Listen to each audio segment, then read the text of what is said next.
وما لي لا أعبد الذي فطرني وإليه ترجعون أأتخذ من دونه آلهة إن يردني الرحمن بضر لا تغن عني شفاعتهم شيئا ولا ينقذون إني إذا لفي ضلال مبين إني آمنت بربكم فاسمعون قيل ادخل الجنة قال يا ليت قومي يعلمون بما غفر لي ربي وجعلني من المكرمين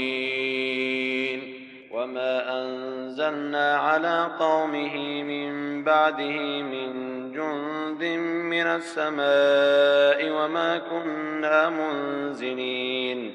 إن كانت إلا صيحة واحدة فإذا هم خامدون يا حسرة على العباد ما يأتيهم من رسول إلا كانوا به يستهزئون ألم يروا كم أهلكنا قبلهم من القرون أنهم إليهم لا يرجعون وإن كل لما جميع لدينا محضرون وآية لهم الأرض الميتة أحييناها وأخرجنا منها حبا فمنه يأكلون وجعلنا فيها جنات من نخيل وأعناب وفجرنا فيها من العيون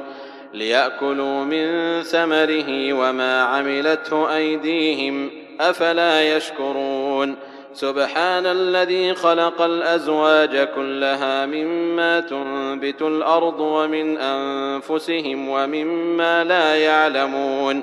وآية لهم الليل نسلخ منه النهار فإذا هم مظلمون والشمس تجري لمستقر لها ذلك تقدير العزيز العليم والقمر قدرناه منازل حتى عاد كالعرجون القديم لا الشمس ينبغي لها أن تدرك القمر ولا الليل سابق النهار وكل في فلك يسبحون وآية لهم أنا حملنا ذريتهم في الفلك المشحون وخلقنا لهم من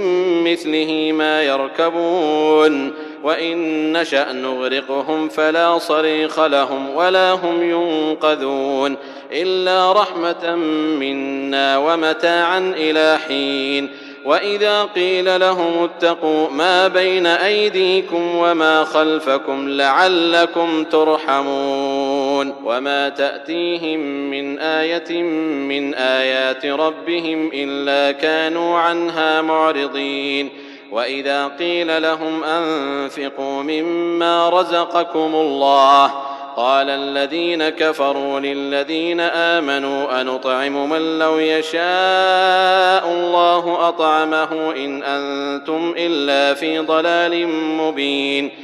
ويقولون متى هذا الوعد إن كنتم صادقين ما ينظرون إلا صيحة واحدة تأخذهم وهم يخصمون فلا يستطيعون توصية ولا إلى أهلهم يرجعون ونفخ في الصور فإذا هم من الأجداث إلى ربهم ينسلون قالوا يا ويلنا من بعثنا من مرقدنا هذا ما وعد الرحمن وصدق المرسلون إن كانت إلا صيحة واحدة فإذا هم جميع لدينا محضرون فاليوم لا تظلم نفس شيئا ولا تجزون إلا ما كنتم تعملون إن أصحاب الجنة اليوم في شغل فاكهون هم وأزواجهم في ظلال على الأرائك متكئون لهم فيها فاكهة ولهم ما يدعون سلام قولا من رب رحيم وامتازوا اليوم أيها المجرمون ألم أعهد إليكم يا بني آدم ألا تعبدوا الشيطان إنه لكم عدو مبين وأن اعبدوني هذا صراط مستقيم ولقد أضل منكم جبلا كثيرا أفلم تكونوا تعقلون هذه جهنم التي كنتم توعدون اصلوها اليوم بما كنتم تكفرون اليوم نختم على أفواههم وتكلمنا أيديهم وتشهد أرجلهم بما كانوا يكسبون ولو نشاء لطمسنا على أعينهم فاستبقوا الصراط فأنى يبصرون ولو نشاء لمسخناهم على مكانتهم فما استطاعوا مضيا ولا يرجعون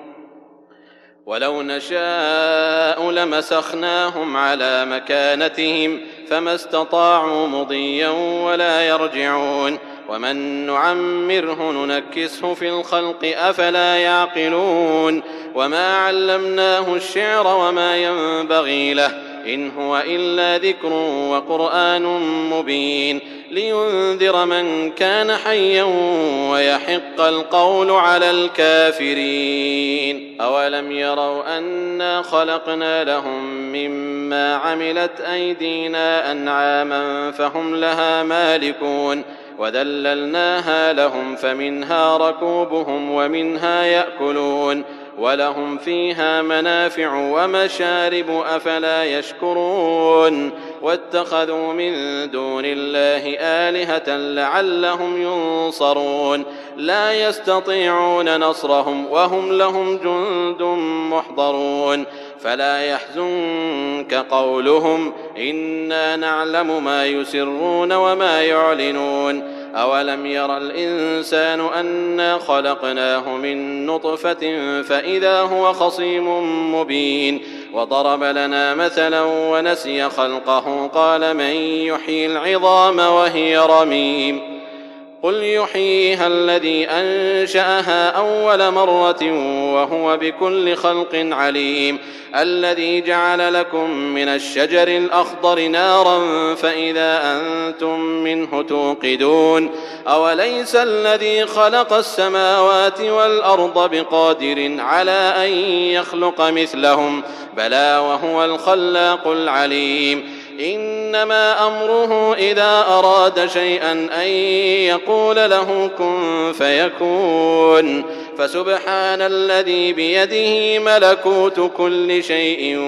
وإليه ترجعون بسم الله الرحمن الرحيم والصافات صفا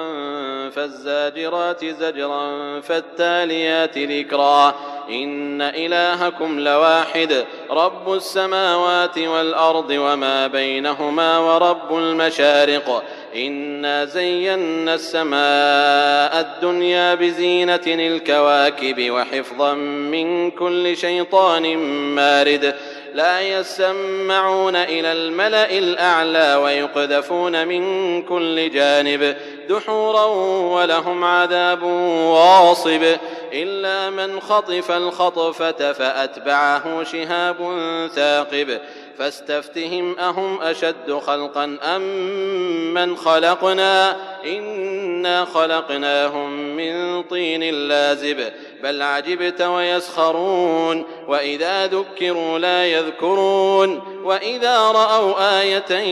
يستسخرون وقالوا إن هذا إلا سحر مبين أإذا متنا وكنا ترابا وعظاما أإنا لمبعوثون أو آباؤنا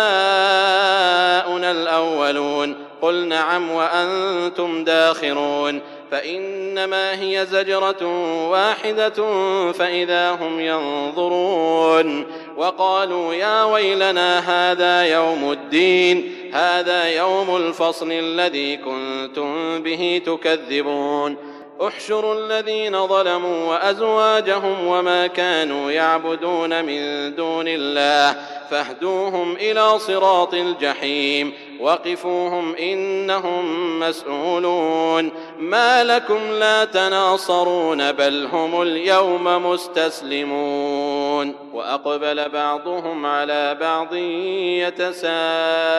يتساءلون قالوا إنكم كنتم تأتوننا عن اليمين قالوا بل لم تكونوا مؤمنين وما كان لنا عليكم من سلطان بل كنتم قوما طاغين فحق علينا قول ربنا إنا لذائقون فأغويناكم إنا كنا غاوين فإنهم يومئذ في العذاب مشتركون إنا كذلك نفعل بالمجرمين إنهم كانوا إذا قيل لهم لا إله إلا الله يستكبرون ويقولون أئنا لتاركو آلهتنا لشاعر مجنون بل جاء بالحق وصدق المرسلين إنكم لذائق العذاب الأليم وما تجزون إلا ما كنتم تعملون إلا عباد الله المخلصين أولئك لهم رزق معلوم فواكه وهم مكرمون في جنات النعيم على سرر متقابلين يطاف عليهم بكأس من معين بيضاء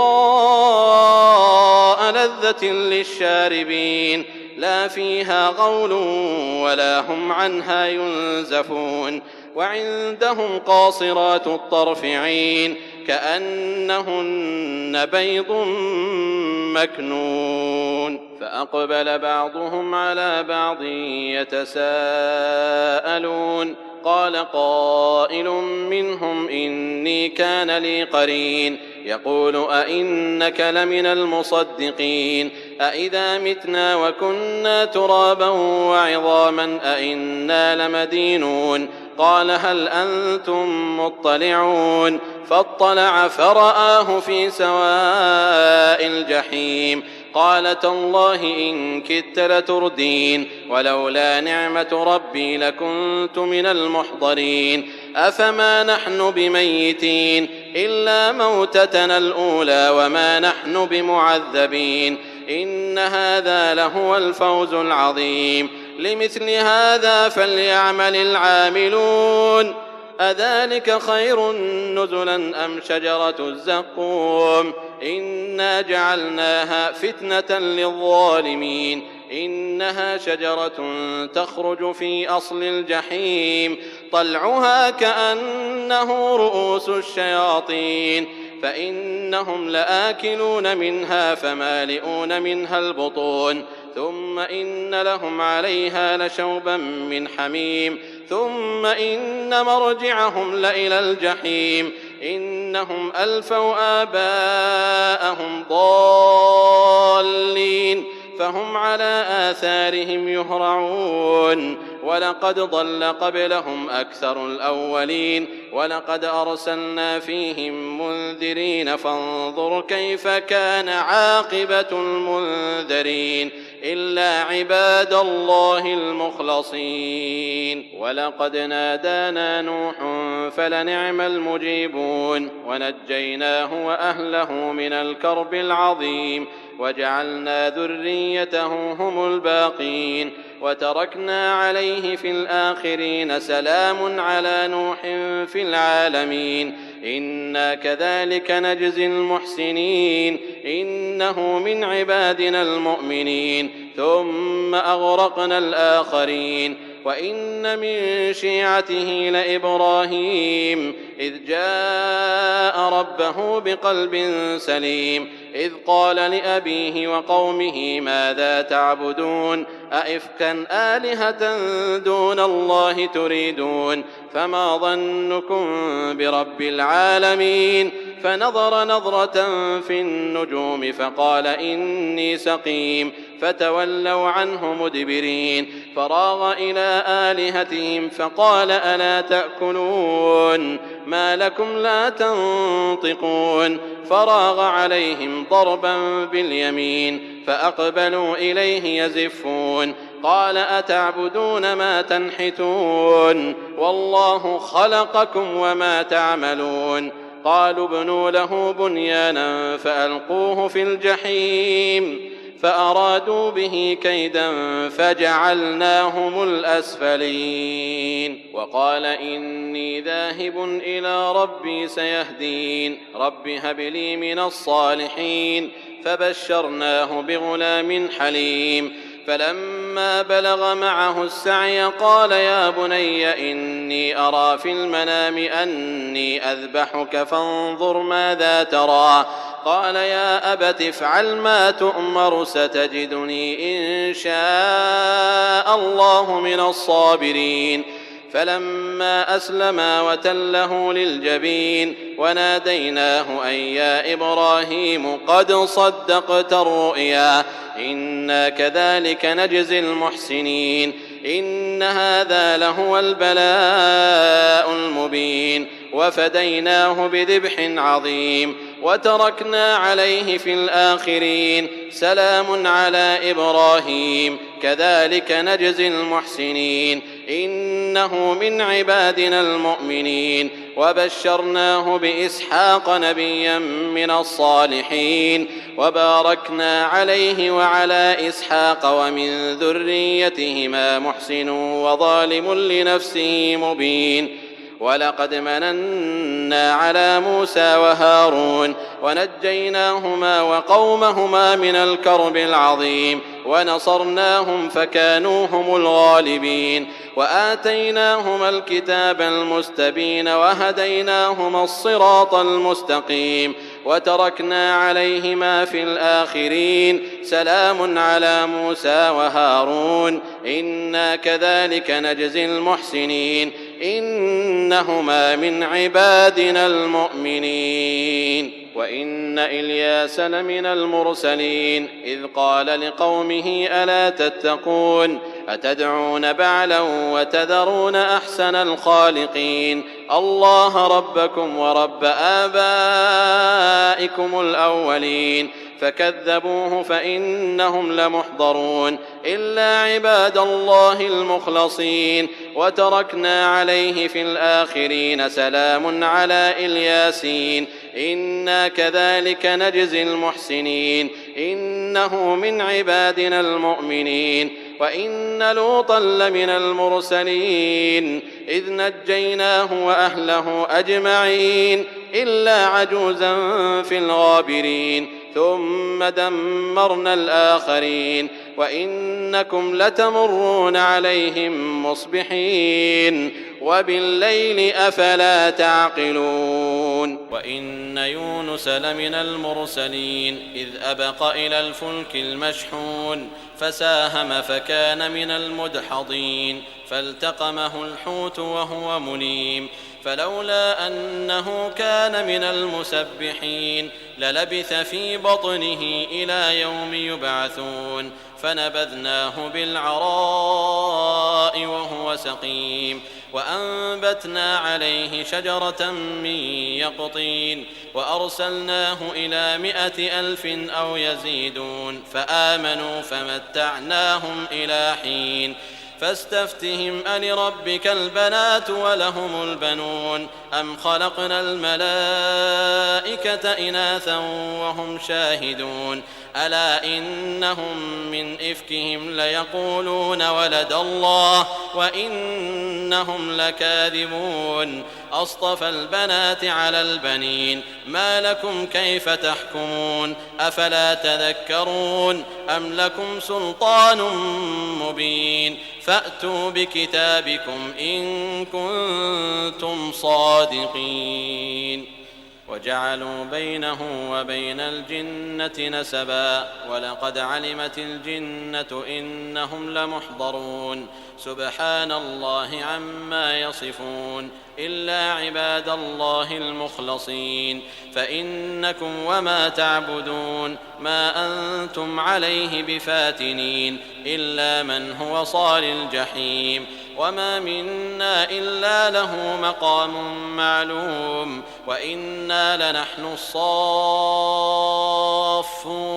وإنا لنحن المسبحون وإن كانوا ليقولون لو أن عندنا ذكرا من الأولين لكنا عباد الله المخلصين فكفروا به فسوف يعلمون ولقد سبقت كلمتنا لعبادنا المرسلين إنهم لهم المنصورون وإن جندنا لهم الغالبون فتول عنهم حتى حين وأبصرهم فسوف يبصرون أفبعذابنا يستعجلون فإذا نزل بساحتهم فساء صباح المنذرين وتول عنهم حتى حين وأبصر فسوف يبصرون سبحان ربك رب العزة عما يصفون وسلام على المرسلين والحمد لله رب العالمين. بسم الله الرحمن الرحيم. صاد والقرآن ذي الذكر بل الذين كفروا في عزة وشقاق كم أهلكنا من قبلهم من قرن فنادوا ولا تحين مناص وعجبوا أن جاءهم منذر منهم وقال الكافرون هذا ساحر كذاب أجعل الآلهة إلها واحدا إن هذا لشيء عجاب وانطلق الملأ منهم أن امشوا واصبروا على آلهتكم إن هذا لشيء يراد ما سمعنا بهذا في الملة الآخرة إن هذا إلا اختلاق أأنزل عليه الذكر من بيننا بل هم في شك من ذكري بل لما يذوقوا عذاب أم عندهم خزائن رحمة ربك العزيز الوهاب أم لهم ملك السماوات والأرض وما بينهما فليرتقوا في الأسباب جند ما هنالك مهزوم من الأحزاب كذبت قبلهم قوم نوح وعاد وفرعون ذو الأوتاد وثمود وقوم لوط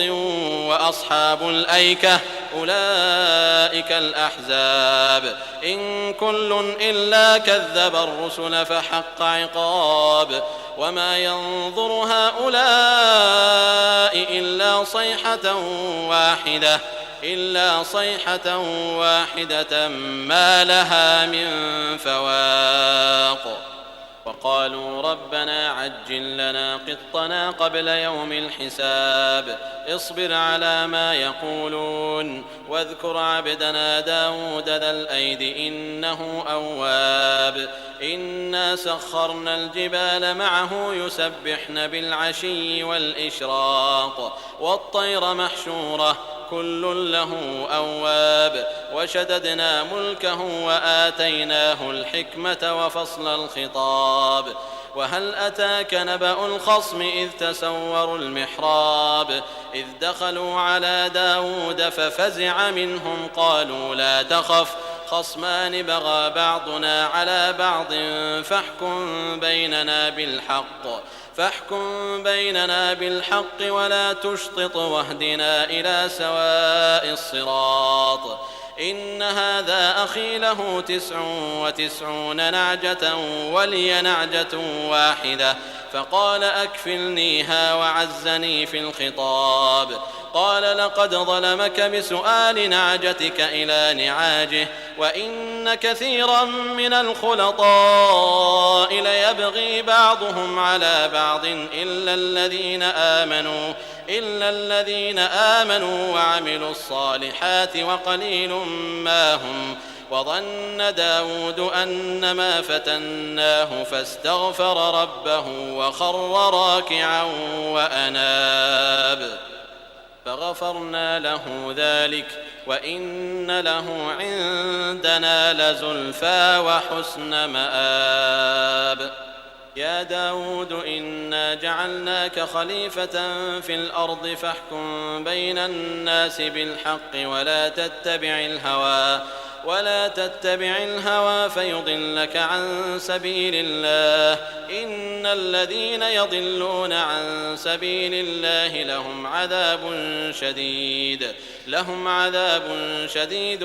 بما نسوا يوم الحساب وما خلقنا السماء والأرض وما بينهما باطلا ذلك ظن الذين كفروا فويل للذين كفروا من النار أم نجعل الذين آمنوا وعملوا الصالحات كالمفسدين في الأرض أم نجعل المتقين كالفجار كتاب أنزلناه إليك مبارك ليدبروا آياته وليتذكر أولو الألباب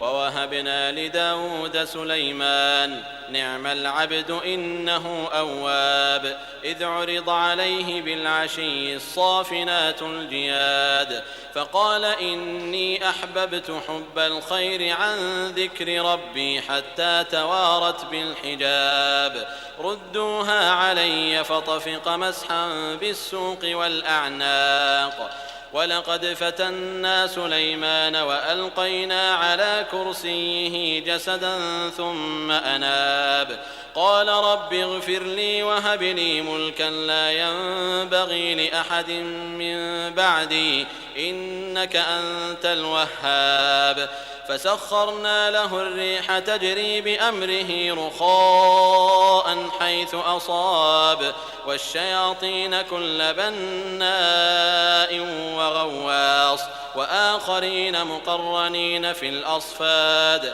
هذا عطاؤنا فامنن أو أمسك بغير حساب وإن له عندنا لزلفى وحسن مآب واذكر عبدنا أيوب إذ نادى ربه أني مسني الشيطان بنصب وعذاب اركض برجلك هذا مغتسل بارد وشراب ووهبنا له أهله ومثلهم معهم رحمة منا وذكرى لأولي الألباب وخذ بيدك ضغثا فاضرب به ولا تحنث إنا وجدناه صابرا نعم العبد إنه أواب واذكر عبادنا إبراهيم وإسحاق ويعقوب أولي الأيدي والأبصار إنا أخلصناهم بخالصة ذكر الدار وإنهم عندنا لمن المصطفين الأخيار واذكر إسماعيل واليسع وذا الكفل وكل من الأخيار هذا ذكر وإن للمتقين لحسن مآب جنات عدن مفتحة لهم الأبواب متكئين فيها يدعون فيها بفاكهة كثيرة وشراب وعندهم قاصرات الطرف أتراب هذا ما توعدون ليوم الحساب إن هذا لرزقنا ما له من نفاد هذا وإن للطاغين لشر مآب جهنم يصلونها فبئس المهاد هذا فليذوقوه حميم وغساق وآخر من شكله أزواج هذا فوج مقتحم معكم لا مرحبا بهم إنهم صالوا النار قالوا بل أنتم لا مرحبا بكم أنتم قدمتموه لنا فبئس القرار قالوا ربنا من قدم لنا هذا فزده عذابا ضعفا في النار وقالوا ما لنا لا نرى رجالا كنا نعدهم من الأشرار أتخذناهم سخريا أم زاغت عنهم الأبصار إن ذلك لحق تخاصم أهل النار قل إنما أنا منذر وما من إله إلا الله الواحد القهار رب السماوات والأرض وما بينهما العزيز الغفار قل هو نبأ عظيم أنتم عنه معرضون ما كان لي من علم بالملأ الأعلى إذ يختصمون إن يوحى إلي إلا أنما أنا نذير مبين إذ قال ربك للملائكة إني خالق بشرا من طين فإذا سويته ونفخت فيه من روحي فقعوا له ساجدين فسجد الملائكة كلهم أجمعون إلا إبليس استكبر وكان من الكافرين قال يا إبليس ما منعك أن تسجد لما خلقت بيدي أستكبرت أم كنت من العالين قال أنا خير منه خلقتني من نار وخلقته من طين قال فاخرج منها فإنك رجيم وإن عليك لعنتي إلى يوم الدين قال رب فأنظرني إلى يوم يبعثون قال فإنك من المنظرين إلى يوم الوقت المعلوم قال فبعزتك لأغوينهم أجمعين إلا عبادك منهم المخلصين قال فالحق والحق أقول لأملأن جهنم منك وممن تبعك منهم أجمعين قل ما أسألكم عليه من أجر وما أنا من المتكلفين إن هو إلا ذكر للعالمين ولتعلمن نبأه بعد حين بسم الله الرحمن الرحيم تنزيل الكتاب من الله العزيز الحكيم إنا أنزلنا إليك الكتاب بالحق فاعبد الله مخلصا له الدين ألا لله الدين الخالص والذين اتخذوا من دونه أولياء ما نعبدهم إلا ليقربونا إلى الله زلفى إن الله يحكم بينهم فيما هم فيه يختلفون إن الله لا يهدي من هو كاذب كفار لو أراد الله أن يتخذ ولدا لاصطفى مما يخلق ما يشاء سبحانه هو الله الواحد القهار خلق السماوات والأرض بالحق يكور الليل على النهار ويكور النهار على الليل وسخر الشمس والقمر كل يجري لأجل مسمى ألا هو العزيز الغفار خلقكم من نفس واحدة ثم جعل منها زوجها وأنزل لكم من الأنعام 8 أزواج يخلقكم في بطون أمهاتكم خلقا من بعد خلق في ظلمات 3 ذلكم الله ربكم له الملك لا إله إلا هو فأنى تصرفون إن تكفروا فإن الله غني عنكم ولا يرضى لعباده الكفر وإن تشكروا يرضه لكم ولا تزر وازرة وزر أخرى ثم إلى ربكم مرجعكم فينبئكم بما كنتم تعملون إنه عليم بذات الصدور وإذا مس الإنسان ضر دعا ربه منيبا إليه ثم إذا خوله نعمة منه نسي ما كان يدعو إليه من قبل وجعل لله أندادا ليضل عن سبيله قل تمتع بكفرك قليلا إنك من أصحاب النار أمن هو قانت آناء الليل ساجدا وقائما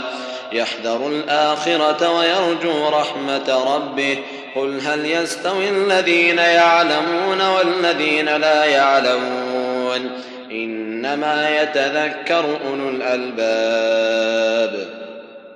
قل يا عبادي الذين آمنوا اتقوا ربكم للذين أحسنوا في هذه الدنيا حسنة وأرض الله واسعة إنما يوفى الصابرون أجرهم بغير حساب. قل إني أمرت أن أعبد الله مخلصا له الدين وأمرت لأن أكون أول المسلمين. قل إني أخاف إن عصيت ربي عذاب يوم عظيم. قل الله أعبد مخلصا له ديني فاعبدوا ما شئتم من دونه. قل إن الخاسرين الذين خسروا أنفسهم وأهليهم يوم القيامة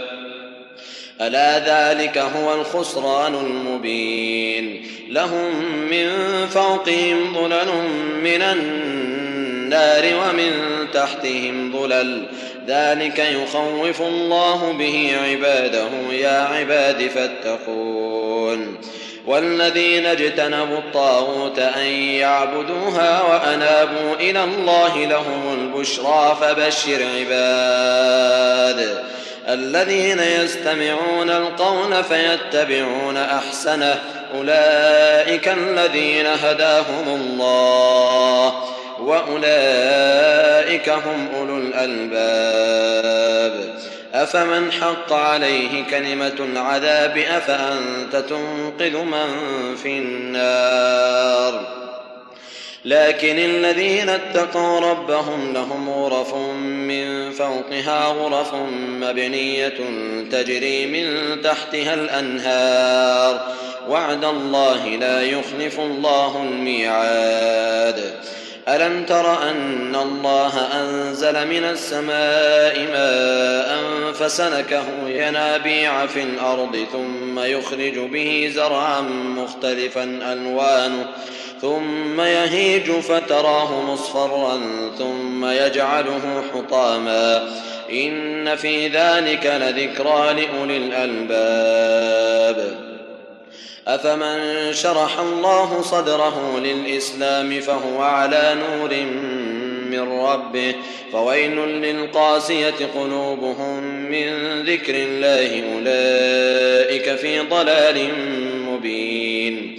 الله نزل أحسن الحديث كتابا متشابها مثانية تقشعر منه جلود الذين يخشون ربهم ثم تلين جلودهم وقلوبهم إلى ذكر الله ذلك هدى الله يهدي به من يشاء ومن يضلل الله فما له من هاد.